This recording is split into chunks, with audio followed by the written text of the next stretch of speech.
Magandang tanghali mga kasikap, nandito po tayo sa Quirino Avenue at ito po yung viaduct ng Quirino Avenue Extension patungong UN off-ramp. Ayan naman yung galing dito sa NLEX, pababa dito sa Quirino Avenue southbound. Ayan yung Plaza Dilaw Heritage Park, no? At ito po yung Skyway Stage 3. Nagtaan interchange. Natatawid tayo, patungo tayo doon. So ipapakita ko din sa inyo yung mga markings kanan na bahagi ng Quirino Avenue southbound. So huwag na po natin patagalin to. Tara, let's go! Sinimulan ko to, walang naniniwala sa paligid ko. Ano?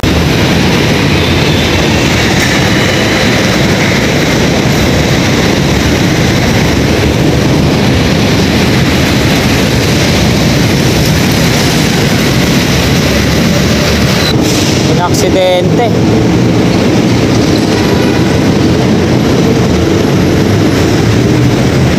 Na paano kaya yan? Tay tayo dyan.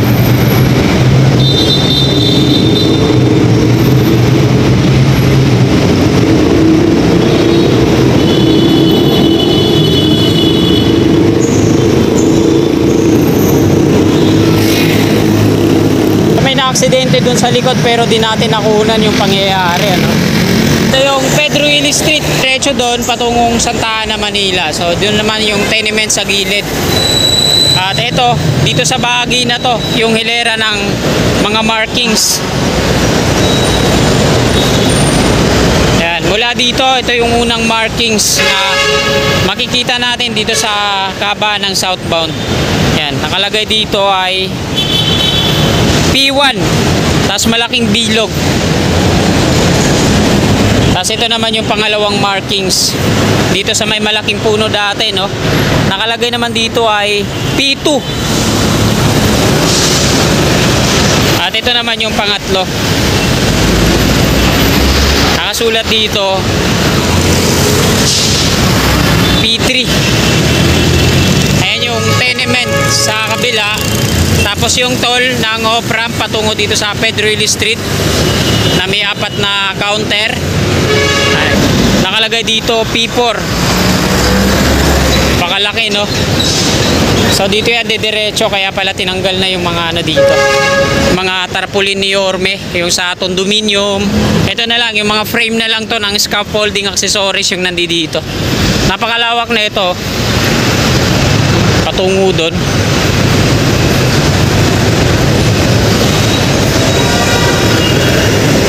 Magagaling yun doon yung magiging ano, mga pier, hilera dito.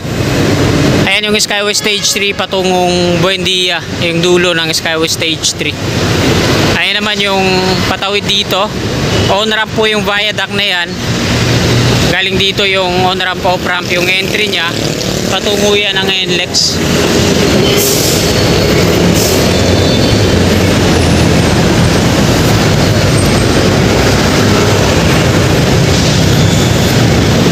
Napakalawak pala dito.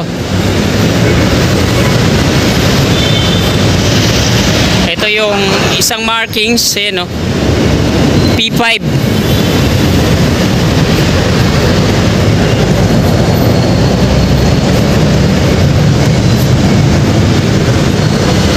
Ayan yung on-ramp to south along Osmeña Highway. So kukunti lang yung mga nakikita akong gumagawa dyan, ano?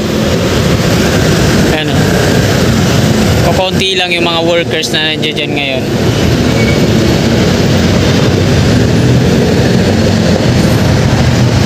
Diretso tayo dito.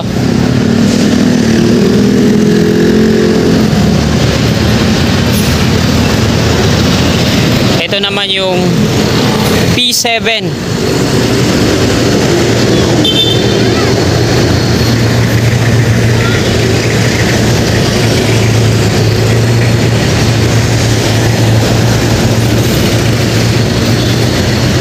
Dito naman yung P8, tapos dyan na i-connect yan sa taas.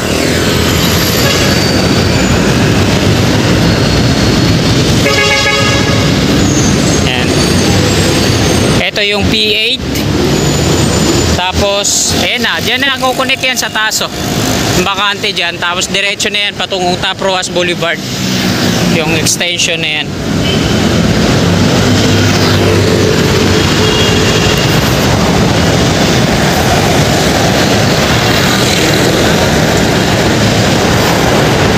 Ayan, maayos na rin dito. Na pouring na. Sidewalk.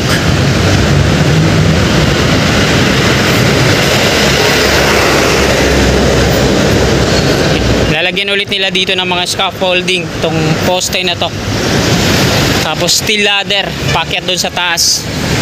Baka mag-install sila ng mga downspout drain pipe.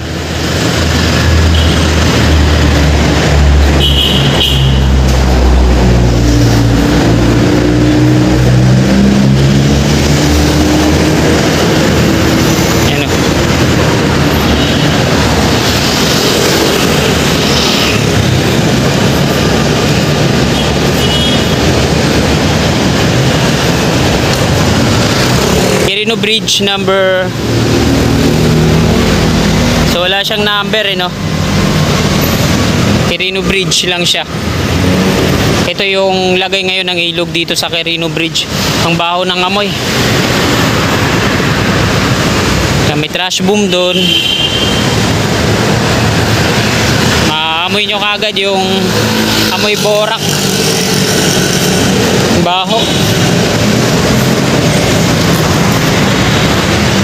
Yan, Angelinaw Street na po yan dyan. Ito yung bakante dito sa taas. Ayan yung extension naman. Yan, Angelinaw Street po yan dyan mga kasikap. At ito dito sa taas. Ayan, no? Mayroon pang mga rebar sa parapet niya. No? Ito yung extension. Ito yung viaduct niya patungo dito sa on-ramp at off-ramp dyan sa part na yan. So meron dalawang toll dun sa unahan. Ayan yung sa exit na, no? Off-ramp. Sa dako tayo dun at meron din akong ipapakitang mga markings sa inyo dito sa part na to, no? Ayan, ito may mga markings na to dito. Yan, tad na yan mula dito. Mula dyan sa may bakante na yan, diretso doon sa may Quirino station ng LRT1. Tad na yan ng markings kabilaan dito sa dinadaanan natin at doon din sa kabila. So mag-uumpisa na yata yung extension patungong Top Roas Boulevard. Ano? Northbound siguro yan, N9. Nakalagay N-9. Baka northbound yan, no? Tapos 9, baka yan yung pier.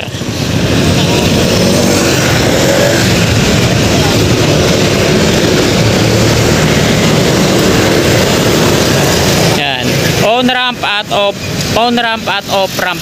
So operational na, magkabila na yan. Ayan yung toll. So dalawang bot po yan, ano? Dalawang counter. Puro exit lang yan. Yung on-ramp ito, walang toll yan. Dire-diretso yan patungong north.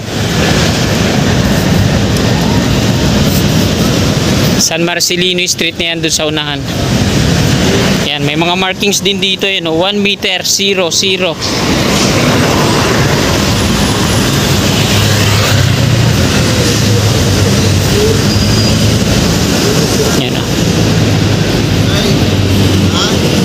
Ganon din dito, 0, 1 meter.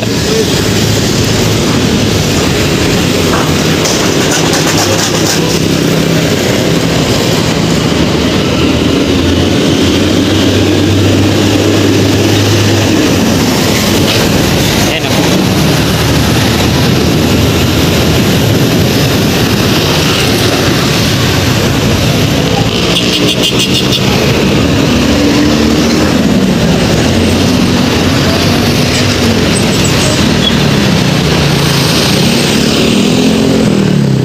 And 6.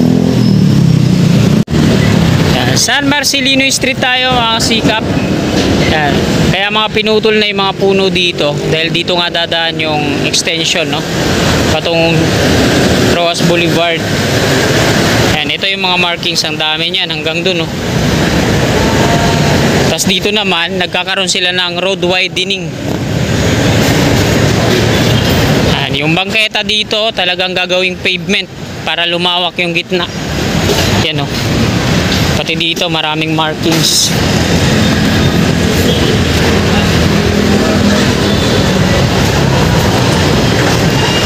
Yan, hanggang dito po yun.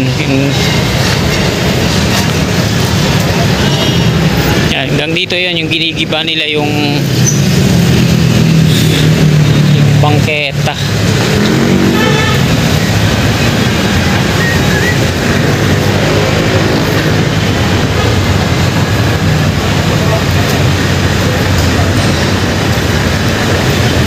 Tapos dito sa park na to, ayan, may patiunan na silang pouring.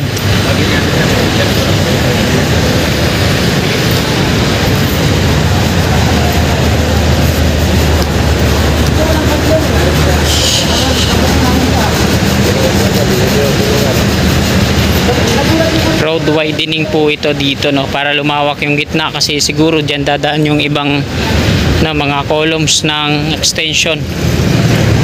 Ano, nice din nila yung mga drainage. Ayan, may mga ano pa dito, markings.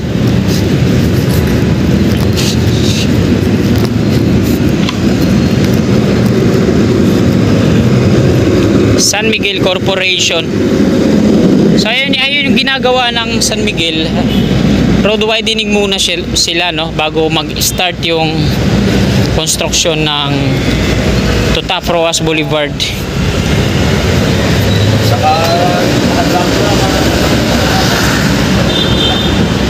Yan, Arkin din pala yung gumagawa dito, no.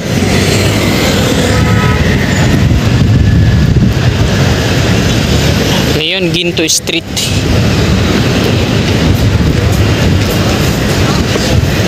Yan.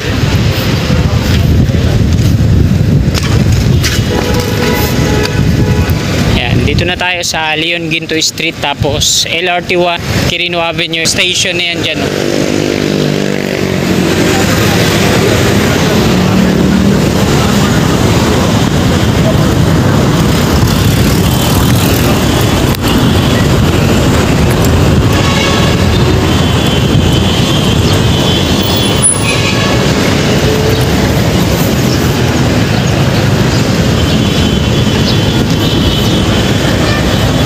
Pati mga puno dito na naglalakihan, eh, no?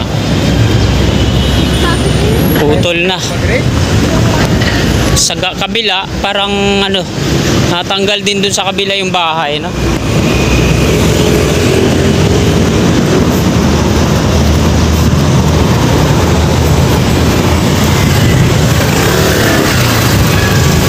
So ito na po, mga kasikap, yung Quirino Station ng LRT1.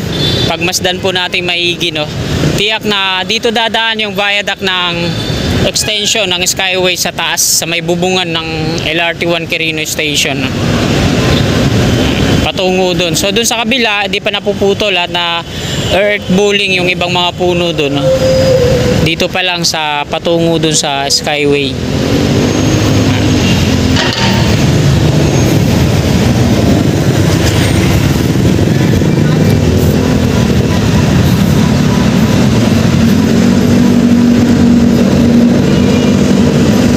Hanggang dito pa lang yung road widening sa part na to.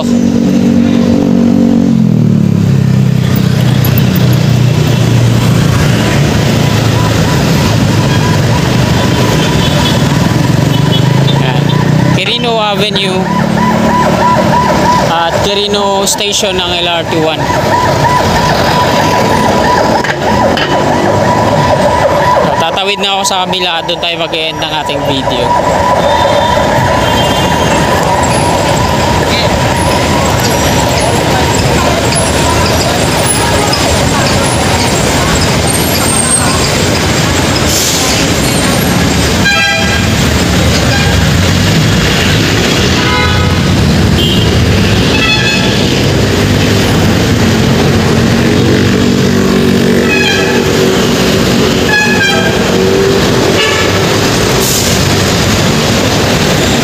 So ayan, mga kasikap, tapabin nyo na po ito, at dito na po nagtatapos tong video na to. Marami po salamat sa patuloy nyo suporta sa aking munting YouTube channel. Bago nyo sana lisanin tong video na to, pakilike na lang po. Sa mga kasikap natin na willing po sumuporta, please subscribe. Maraming salamat, magandang tanghali, at God bless po sa ating lahat. You're my angel, angel baby, angel.